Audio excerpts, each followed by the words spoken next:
Hello there. Thanks for tuning in again. I hope you're finding this series really interesting and it's giving you some new insights and ideas on what to really value about in other people and their personalities and traits, and also finding yourself and what's your great points and what we love about you and what other people might find challenging about you as well.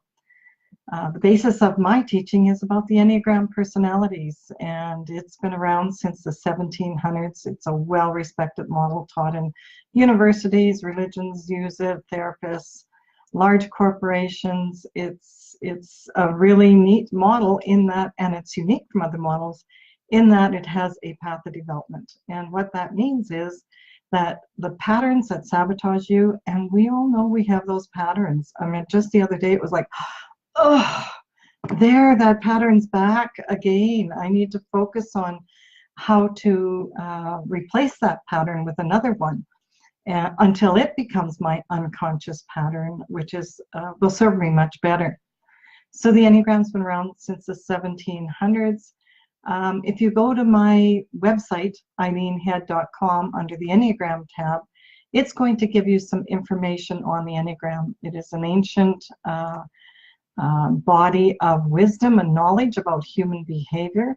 It helps you to understand how each of you individually thinks, feels, acts, and reacts. And so when you do have that information and someone is acting in a way that's not life enhancing for you, you can recognize it may just be a response pattern of theirs, and it's not as personal to you as you might think, unless you want to make it personal. But that's what we do, right? We take what other people say and how they react to us personally. And probably it's not the way we would react, so we don't understand where they're coming from, and they with us as well. So that's what it does. It expands your perception. It helps you really to understand, who am I, to the depth of your being, and what is my value in the world. See, most people don't know what their value is, and they're looking in all their relationships. Do you value me? Do you value me? When you know that for yourself, no matter what anyone else says or does, they can't take that away from you. You know it, and it is the foundation of your self-confidence. It certainly was for me. It gave me a strong foundation. I used to feel like I was clothes on a clothesline. My hands were attached, but my feet was flapping in the wind, and I was somebody for everybody. I was a people pleaser, and I'm happy to say I'm a recovering people pleaser. And I'm not saying that sometimes I don't still choose that behavior, but it's choosing with awareness. It's a different way of presenting myself in the world. So on that website, on my website, eileenhead.com, underneath Enneagram, it asks you, what is the Enneagram anyway? What will it do? How do I use it? Why to choose to use this tool, etc. If you have tuned in to my previous recordings, you'll know that I am teaching the 9 Enneagram personalities from their centers. We have 3 centers of intelligence. We have all 3 of them, but we tend to over-focus on one. So I taught about, or I shared with you, the heart emotional center, which is the 2 supporters, the 3 achievers, and the 4 expressors. And then the next segment was about the thinking triad, which is the 5 contemplators, the 6 questioners, and the 7 optimisters. And I recommend you go back and watch those. There's lots of great insights for you in those. So today I'm starting off in perfectors. I haven't forgot about you. You will be in this segment where I am teaching about the body action instinct. These 3 personality types, they operate from their instinct first and foremost. We all have the 3 instincts, we just tend to overuse it. So for me, if you think of a 3-legged stool, I'm an emotion-centered type. And so I just thought if you weren't living your life emotionally, well, you just weren't living. But my emotional leg of that 3-legged stool was really long and I was off balance. And I've now learned for me to get a grip on the emotions, go to my head, think it through before I take action. The action body instinct type may want to check in with their heart and their emotions before they go into their head on how to act. So there's lots of different ways of using this. when you start identifying the 9 personalities, sometimes it's easier to identify people. Are they coming from their heart? Can you feel emotion from their heart? Are they coming from their head? Are they trying to figure things out? Are they talking to you intellectually, looking for data, analyzing? Or are they in this triad, the body action type? So for these 3 types, the 8 asserter, the peace seeker, and the 1 perfecter, they're characterized by a predominance of instinct. And they tend to act impulsively, be oriented towards action, and they seek to resolve any relationship in the body within themselves. They tend to filter the world through an intelligence of physical sensation and gut instinct. So they get a feeling in their gut, and that's really their brain. That's where they make their decisions from, is this gut instinct. You get what you need by interacting very directly or indirectly in life. Life seems a struggle, and you use personal power or position to win and survive. As a body type, you might have an attitude of, don't mess with me. You devise strategies to stay in control and ensure your place in the world. And you have a strong sense of a moral sense that will protect and make rules for others. So there's a bit more information on that. You can go to my website and learn a bit more about that.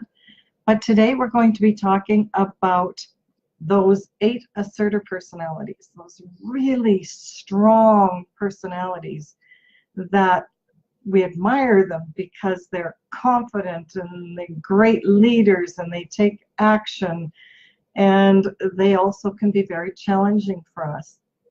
As I've told you in some of the other recordings, our personality is formed by about the age of 7. We form a belief around that age from our family of origin that we need to be a certain way, play a certain role in order to get the most love and attention, or it's a survival technique, to manage our environment the way we want to. And so personality is formed about that age, and then we form patterns, which we then identify as roles, which then becomes a personality. But when you do the Enneagram work, you are attempting to get out of the box of your narrow focus, integrate the other traits of the other 8 personalities to have a wider perspective of life and a much healthier and happier way of living as well. So for the 8 asserter, in childhood, they had someone who, maybe it was a parent who also saw the world as a dangerous place or not a great place, and they just wanted to toughen you up. They wanted to make you tough so that the world didn't take advantage of you. And so the child took on that belief that, the world's not a safe place. So they became very tough. They armored themselves up. They believed that people will take advantage of them. So they focus on strength and staying in control and being strong. They're very strong personalities, and they have a strong sense of confidence. They have a strong sense of their self. They generally don't look for approval in other people. They want to be acknowledged for what they do for other people, but a lot of other people's opinions aren't all that important in them or to them. They're also very dependable. They take matters into their own hands to get things done. They just launch in and grab onto something and they make decisions. And you know what? They don't spend a lot of time. Is it the right decision? Like the thinking analytical types. Is it the right decision? They just make a decision and they make it right afterwards, or they move on to something else. They're, as I said, natural leaders. They're very direct, and they want people to be straight with them. Like, just emotional people really frustrate them because emotions aren't logical. And often they don't know what to do with them, so it makes them uncomfortable. Just stand up, speak up, be direct, tell me what you need. And that's the gift they give to us, especially some of our other personalities who don't have that trait of being able to stand up and say it like it is until we have more growth and we practice that. I'll tell you, it's very empowering when you get to do that. And for me, as I've learned to do this, To be able to do that without conflict or in a non-aggressive way, just say it like it is in a way that is self-affirming for me, it's been life-changing. I've watched how they do that, and I've integrated that into some of the traits that I've worked on and strengthened. You know what? If you know an 8 asserter, besides what you see is what you get, you can count on them. They will be there for you. If they have a very high sense of integrity. When they give you the word, they keep their word. Some of the challenges of the 8 assertive personality is before growth. So let me reiterate. Within each personality, there are 9 levels of growth, from the very unaware, unconscious, unhealthy behaviors to the 9th level of very awareness, consciousness, aware of your impact on others, and managing and monitoring your own behaviors so that you are healthier, happier, and people are happier with you as well. Without giving up who you are, you're still within the same personality type. So what's cool about it is when you can see the behaviors of your healthy self, you can start working to integrate them. And that's what's unique about the Enneagram. It's called the path of development. You start replacing patterns that are sabotaging you and your relationships and replace them with healthier patterns. And that gives you a sense of confidence and a sense of control in your life and a sense of being the best person you can be.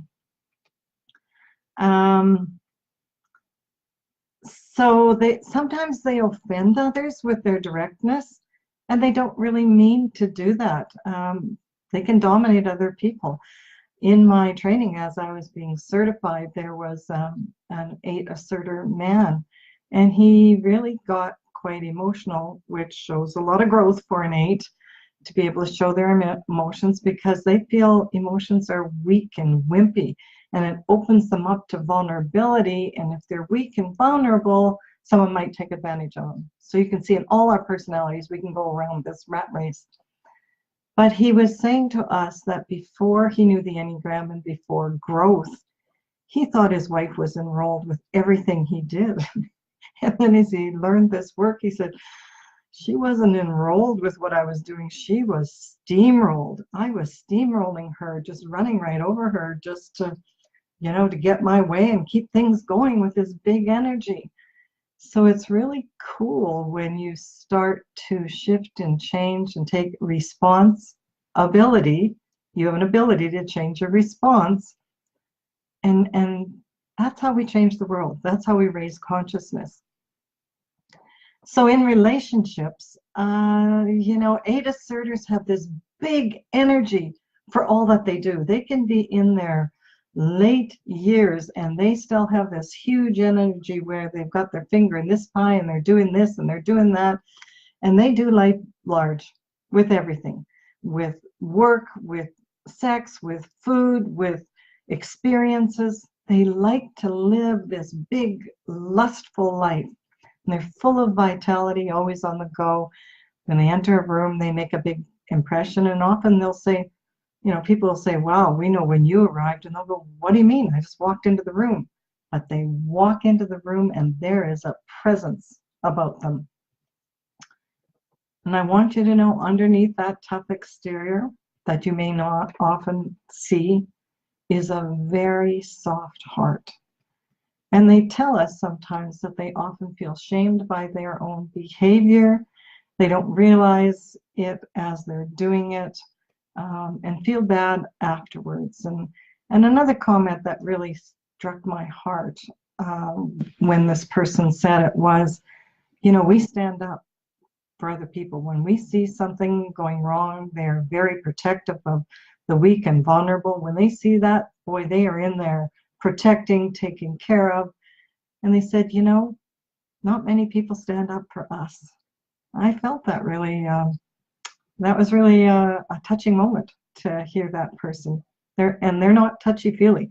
They're uncomfortable around those. But if you do see someone with big, strong energy and they are touchy-feely, they have had a lot of growth. What's challenging for female asserters is they have this strong energy, this natural leadership, this confidence. And so there's a dichotomy in all the time. How can I be feminine and be in a relationship without, without giving up who I am? I have strong qualities.